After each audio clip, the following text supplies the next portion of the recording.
យប់ចម្ពោះ32ការមិត្តភក្តិទាំង3រូបរបស់លោកយោបឃើញលោកប្រកាន់ចំហថាខ្លួនសុចរិតដូច្នេះពួកគេក៏លែងឆ្លើយទៅលោកវិញពេលនោះលោកអេលីហៅជាកូនរបស់លោកបារ៉ាគៀលក្នុងអំបូរប៊ូសនៅត្រកូលរ៉ាមក៏ចាប់ផ្ដើមខឹងជាខ្លាំងគាត់ខឹងនឹងលោកយោបព្រោះលោកប្រកាន់ថាខ្លួនសុចរិតជាងព្រះជាម្ចាស់គាត់ក៏ខឹងនឹងមិត្តភក្តិទាំង3របស់លោកយោបដែរ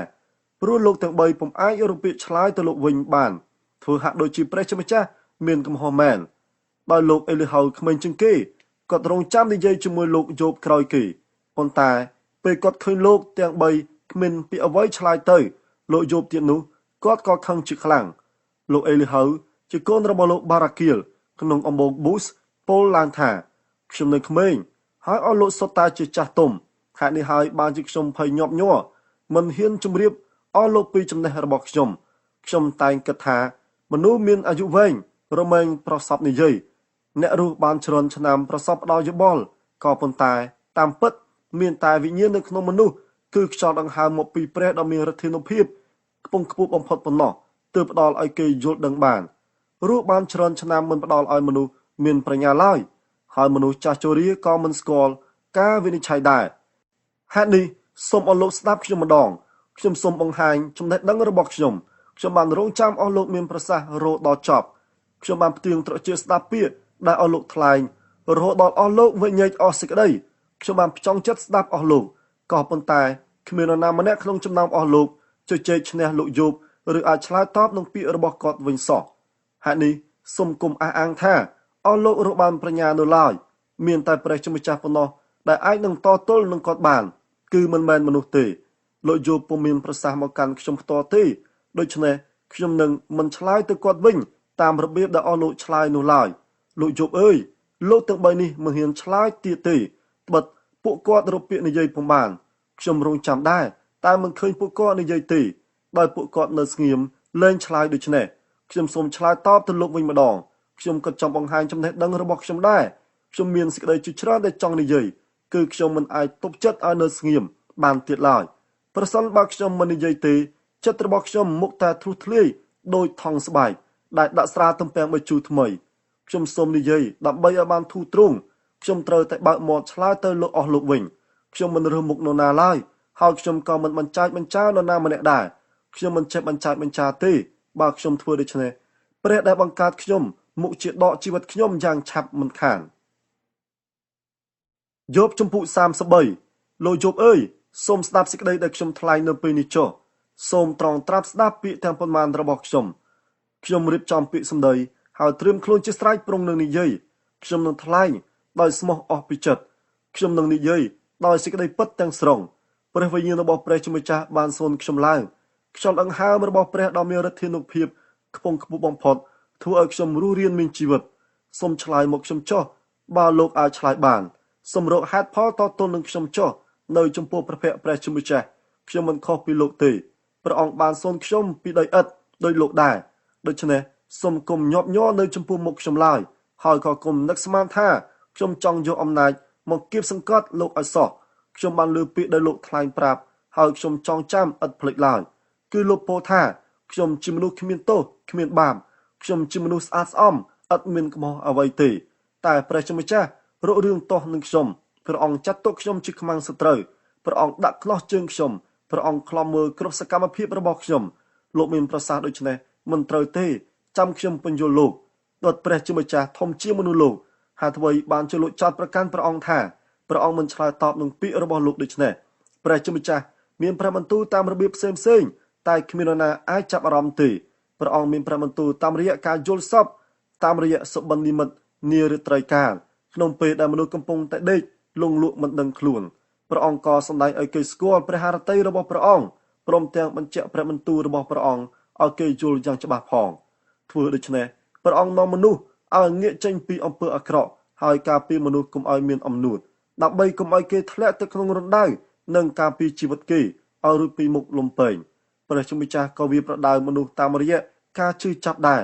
គឺនៅពេលដែលគេដេកឈឺចុកចាប់សពសារពាង្គកាយពេលនោះគេបរិភោគអាហារលែងកើតហើយក៏លែងនឹកឃ្លានម្ហូបចំណីទៀតដែររូបកាយរបស់គេកាន់តែស្គមទៅនៅសល់តែស្បែកនិងឆ្អឹង គេកាន់តែខិតចិត្តរំដៅជីវិតរបស់គេក៏ខិតទៅចិត្តមច្ចរិកដែរក៏ប៉ុន្តែប្រសិនបើមានទេវតាមួយរូបក្នុងចំណោមទេវតា 1000 មកបកស្រាយនិងបង្ហាញឲ្យអ្នកនោះស្គាល់ផ្លូវត្រឹមត្រូវព្រះជាម្ចាស់មកជាលើកលែងទោសឲ្យគេត្បិតទេវតាអង្វរថាសូមដោះលែងអ្នកនេះទៅកុំឲ្យគេធ្លាក់ទៅក្នុងរណ្ដាយឡើយទូលបង្គំរកបានហេតុផលដើម្បីរំដោះគេហើយពេលនោះសាច់ឈាមរបស់គេនឹងប្រែជាស្រស់ស្អាតដូចគ្រានៅពីក្មេងហើយគេនឹងបានដូចគ្រានៅវ័យជំទង់ពេលគេទូលអង្វរព្រះជាម្ចាស់ព្រះអង្គស្ដាប់គេចូលទៅគាល់ព្រះអង្គដោយអំណរព្រះអង្គរាប់គេជាមនុស្សសុចរិតឡើងវិញពេលនោះគេនឹងច្រៀងនៅចំពោះមុខមនុស្សម្នាថាខ្ញុំបានប្រព្រឹត្តអំពើបាបខ្ញុំបានវង្វេងចេញពីមេគីដ៏ត្រឹមត្រូវតែព្រះជាម្ចាស់ពុំបានដាក់ទោសខ្ញុំស្របតាមអំពើដែលខ្ញុំប្រព្រឹត្តនោះឡើយព្រះអង្គបានរំដោះខ្ញុំមិនឲ្យធ្លាក់ទៅក្នុងរណ្ដៅខ្ញុំនៅមានជីវិតហើយមើលឃើញពន្លឺព្រះជាម្ចាស់ធ្វើការទាំងនេះចំនួន2 ឬ 3 លើកចំពោះមនុស្សដើម្បីនាំគេឲ្យជិះផុតពីរណ្ដៅហើយឲ្យពន្លឺជីវិតចាំងចែងទៅលើគេលោកយប់អើយសូមត្រង់ត្រាំស្ដាប់ពាក្យខ្ញុំសូមលោកនៅស្ងៀមទៅទុកឲ្យខ្ញុំនិយាយម្ដងប្រសិនបើលោកចង់ឆ្លើយសូមឆ្លើយមកចុះសូមមានប្រសាសន៍មកត្បិតខ្ញុំចង់រកយុត្តិធម៌ជូនលោកបើគ្មានទេសូមស្ដាប់ខ្ញុំសូមនៅស្ងៀមទៅខ្ញុំនឹងបង្រៀនលោកអំពីប្រាជ្ញាទំនុកដំកើងចំពោះ106ខ13ដល់ខ23ប៉ុន្តែក្រោយមកពួកគេឆាប់ភ្លេចពីកិច្ចការដែលព្រះអង្គបានធ្វើពួកគេពុំបានរងចាំឲ្យព្រះអង្គសម្រេចតាមគម្រោងការរបស់ព្រះអង្គឡើយនៅវារោស្ថានពួកគេមានចិត្តលោភលន់ហើយនាំគ្នាលបងលោព្រះអង្គនៅវាដ៏ហួតហែងនោះព្រះអង្គបានប្រទាលឲ្យគេនៅអាហារដែលគេទាមទារគឺព្រះអង្គធ្វើឲ្យពួកគេបានឆ្អែតរហូតដល់ធុញទ្រាន់នៅក្នុងជំរំពួកគេនាំគ្នាច្នៃនឹងលោកម៉ូសេហើយច្នៃនឹងលោកអេរ៉ុនដែលជាអ្នកបម្រើដ៏វិសុទ្ធរបស់ព្រះអង្គម្ចាស់ពេលនោះដីក៏ប្រេះលេបលោកដាថានព្រមទាំងស្រូបបពួករបស់លោកអបេរ៉ាមទៀតផងមានភ្លើងមកឆេះបពួករបស់គេហើយអណ្ដាតភ្លើងឆាប់ឆេះមនុស្សអាក្រក់ទាំងនោះអស់គ្មានសល់ក្រោយមកពួកគេឆ្លាក់រូបកូនគោមួយនៅភ្នំហោរ៉ាបហើយនាំគ្នាក្រាបថ្វាយបង្គំរូបដែលធ្វើពីលង្ហិននោះពួកគេបានជាយករូបសត្វដែលស៊ីស្មៅមកថ្វាយបង្គំជំនួសព្រះជាម្ចាស់ប្រកបដោយសេរីរុងរឿងវិញពួកគេភ្លេចថាព្រះជាម្ចាស់បានសង្គ្រោះពួកគេ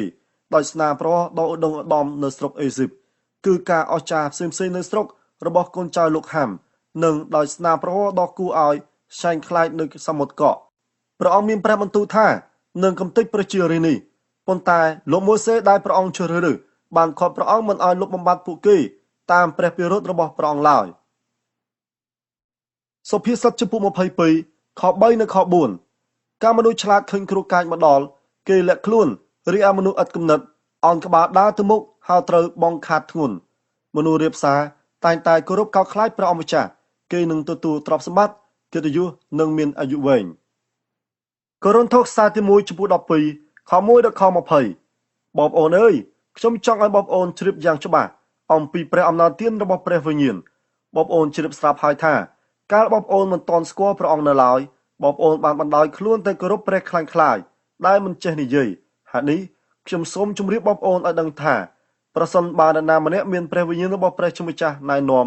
អ្នកនោះពុំអាចពោលថាព្រះយេស៊ូវត្រូវបណ្ដាសាការទេហើយបើគ្មានព្រះវិញ្ញាណដ៏បរិសុទ្ធណែនាំទេនោះក៏គ្មាននរណាម្នាក់អាចពោលថាព្រះយេស៊ូវជាព្រះម្ចាស់បានដែរមានព្រះអំណាចទានផ្សេងពីគ្នាតែមានព្រះវិញ្ញាណតែមួយព្រះអង្គទេដែលប្រទានឲ្យមានមុខងារផ្សេងពីគ្នាតែយើងបម្រើព្រះម្ចាស់តែមួយព្រះអង្គដដែលមានសកម្មភាពផ្សេងពីគ្នាតែមានព្រះជាម្ចាស់តែមួយព្រះអង្គទេដែលបំពេញសកម្មភាពទាំងនោះនៅក្នុងមនុស្សទាំងអស់ព្រះវិញ្ញាណប្រោសប្រទានឲ្យម្នាក់សម្ដែងព្រះអំណាចទានដើម្បីជាប្រយោជន៍រួមគឺព្រះអង្គប្រទានឲ្យម្នាក់ចេះនិយាយប្រកបដោយប្រាជ្ញាហើយព្រះវិញ្ញាណដដែលប្រទានឲ្យម្នាក់ទៀតចេះនិយាយដោយយល់គម្រោងការដ៏លាក់កំបាំងរបស់ព្រះជាម្ចាស់ព្រះវិញ្ញាណដដែលប្រទានឲ្យម្នាក់ទៀតមានជំនឿព្រះវិញ្ញាណដដែលប្រទានឲ្យម្នាក់ទៀតចេះប្រោសមនុស្សឲ្យជាពីជំងឺឲ្យម្នាក់ទៀតចេះធ្វើការអស្ចារ្យឲ្យម្នាក់ទៀតចេះថ្លែងព្រះបន្ទូល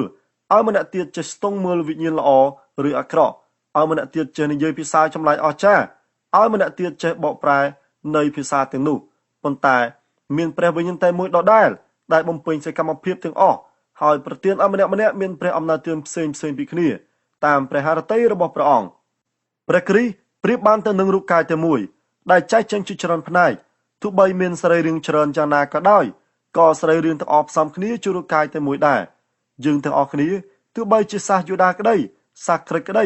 អ្នកងាយក្តីអ្នកជីក្តីក៏យើងបានទទួលពិធីជ្រមុជក្នុងព្រះវិញ្ញាណតែមួយដើម្បីផ្សំគ្នាឡើងជាព្រះកាយតែមួយហើយយើងទាំងអស់គ្នាសុទ្ធតែបានទទួលព្រះវិញ្ញាណតែមួយដែររូបកាយមិនមែនមានសរីរាង្គតែមួយទេគឺមានច្រើនបើជើងនិយាយថាខ្ញុំមិនមែនដៃដូច្នេះខ្ញុំមិនមែនជាចំណែករបស់រូបកាយទេក៏ជើងនោះនៅតែជាចំណែករបស់រូបកាយដដែល